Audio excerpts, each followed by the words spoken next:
भक्ति रे झुमिले दर्शक 5 दिन धरी चलिला प्रवचन।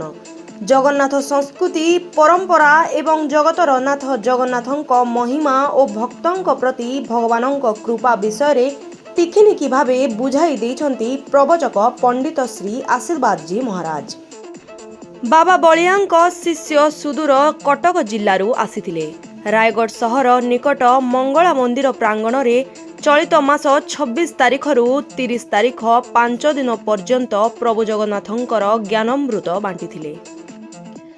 पवित्र कृष्ण हरिनाम संकीर्तन सांगकू भक्तंक भक्तिभाव एक प्रकार आध्यात्मिक वातावरण सृष्टि करिथिला।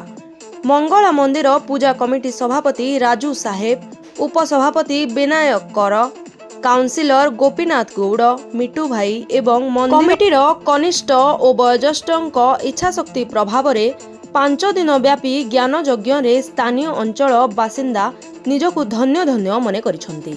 कली जुगरे केवल प्रभु कथा, प्रभुंक नाम संकीर्तन एवं प्रभुंक महिमा ही भवसागररू पारी करिथाए।